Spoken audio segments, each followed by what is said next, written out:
Hey everyone, it's Strange Michael. I hope you're doing well today. I have a review for a movie that I saw on Tubi. It's a found footage film from 2021, last year, called Blank Page. It's written, directed, and starring the same exact guy. I'm going to go ahead and drop his name right here. Aiden Manley. Now, Blank Page, I was on a found footage roll. As you know, I just recently watched Into the Forest, and I'm trying to get some movies watched while I'm at work to review before I get into my Halloween movie review series. I haven't started watching them yet. I really need to. Maybe in a little bit. I don't know. I'm going to watch Dracula before I go to bed. The Bela Lugosi film. Kind of wanted to break into my October by starting there. Anyway, so Blank Page, I like movies about writers, right? I like books about writers. I like when Stephen King writes about writers. I like that kind of thing because I myself am sort of a writer. I'm self-published, but I'm not really published. I've tried. Just can't really get anything out there that's really marketable, which is a shame. That's part of the whole problem wanting to be a writer. But anyway, I have a lot of grievances being a wannabe writer, and Blank Page is something that sparked my interest, mainly because of the title, because of the cover that's in the thumbnail that you saw the picture of. Mainly, this is about a young guy who is in a marriage. Things might be a little bit off. We're starting to wonder if he has some money troubles or something. He kind of contradicts himself. Mainly, one second he's saying that he writes for a living. He loves horror. He loves to write horror, supposedly. And he's really, then the next second, turning around and saying, you know what? I really haven't had much success because I haven't had the work ethic I needed to have. And that right there kind of sent a red flag up in my brain that I was like, oh, this guy is not a real writer. He doesn't understand what he's talking about. Because you can't have both. You're either having good work ethic and you're working hard and you're getting published because of that, and it's still not succeeding, which should have been the way to go, or maybe there's something else that's going to happen later on. Well, the film was actually smarter than I thought it was going to be, even though it was kind of a rough watch. I have my complaints, I'll get to that in a little bit, but the movie itself took the smart direction of maybe he's kind of lying to us a little bit. Maybe he's an unreliable narrator. I don't really know. But it is a found footage movie, so a lot of this is just us watching video diaries of this guy talking.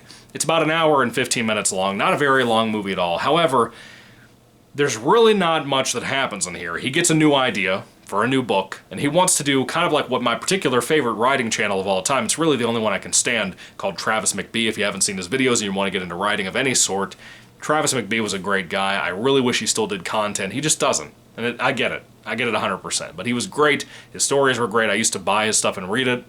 Anyway, this whole movie made out of vlogs and daily diaries for like 2 months kind of reminded me of Travis McBee, and I still watch his videos to this day. So there was a nice little thing about kind of a forgivingness, I don't know. Something I was willing to forgive more than I think most viewers would be about just watching a guy talk in his bedroom about writing or his new book idea, but being kind of vague about it because he doesn't want to give you any ideas about what he's about to write about.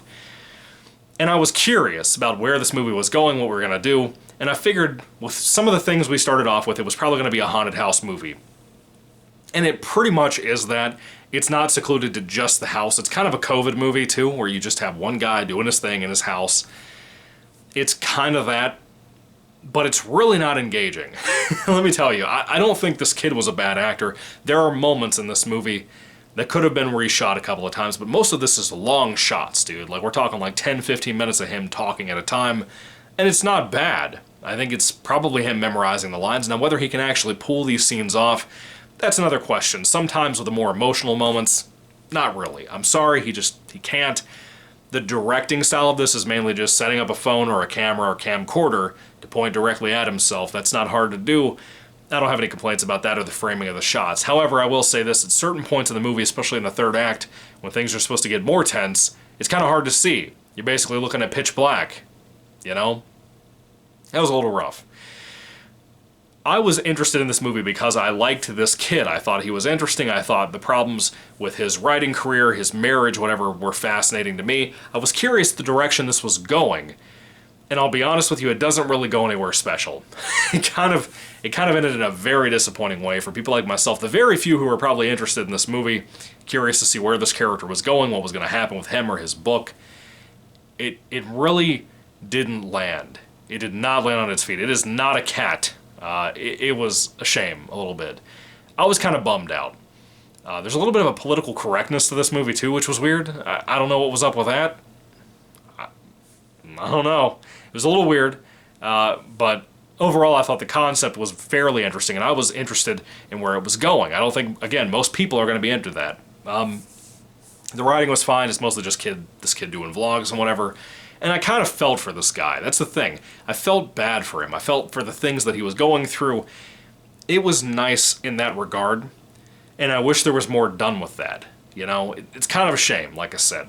The writing is not strong, but it's interesting. The movie's just not eventful. That's the whole problem in a nutshell. It's just kind of a slow, uneventful movie. Not that that's always a bad thing. It's nice to change things up a little bit, but there's too many movies like this and like Blackwood Evil, which I recently did a massive rant on as a review. Such an awful movie that I found on Tubi. It was like one of those inspired by Blair Witch found footage type movies from 2000. It was unwatchable.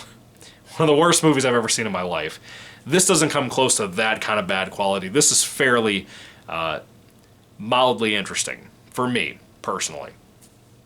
There's no CGI in here, there's no practical effects, but there are editing moments that are supposed to be effective. For example, if a gun is shot, it's usually in pitch black and a white flash happens on the screen that literally is not like, oh, over here in the dark we see a little bit of a gun flare. No, it's nothing like that. It's like the whole screen flashes white real quick and then goes back to black real quick.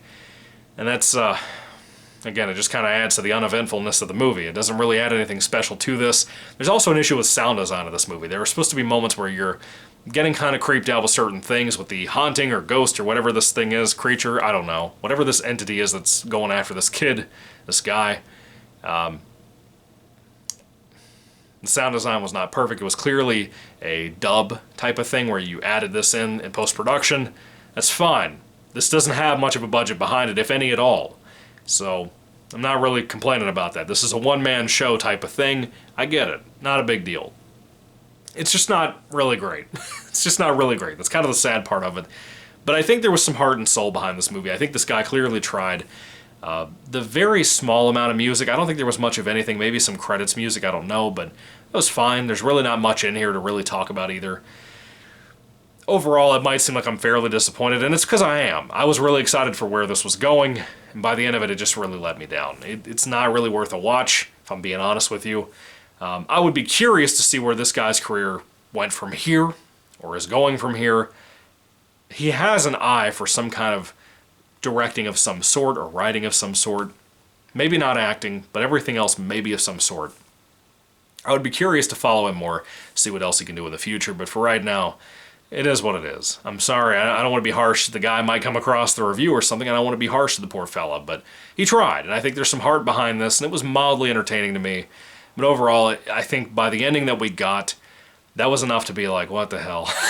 The people like myself, the very few who would watch this and be intrigued by it, it kind of just fell apart.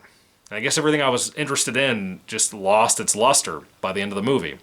So if I had to rate Blank Page 2021 on a 5-star basis, I'd probably give about a 2 out of 5 stars. That's fairly low. I would have leaned towards a 3 if it had a really solid, really entertaining, really even scary ending. Not that it has to be scary, but it feels off. It's got a nice atmosphere to it. I don't want to forget about that. It does have a nice atmosphere to it, that emptiness of this man's life, and I like that. As sad as that is to say, I like that. It works. It has a texture and a tone to this movie that works. A loneliness, a depression to it. But it's kind of everything else surrounding it that's the problem. So for me, it's a 2 out of 5 stars. I wish we had a better finale that really could have skyrocketed this up, made it better, made it recommendable, but for now, I just can't. I'm sorry. I wanted to like it more, but I can't. Anyway, what are your thoughts on Blank Page? Have you seen this movie? Do you love it? Do you hate it? Put all your thoughts and comments down below, folks. I would love to hear what you have to say about Blank Page. If you saw this, what was your favorite part? I really think this is something that people could debate more. This has enough there that it could almost be edited and remade again in the finale and be even better. Which, I'm not trying to throw that idea out there. I'm just saying it could have happened. Could have been pretty cool. But for now, that is what it is. Anyway, thank you guys for watching. God bless you all, and goodbye.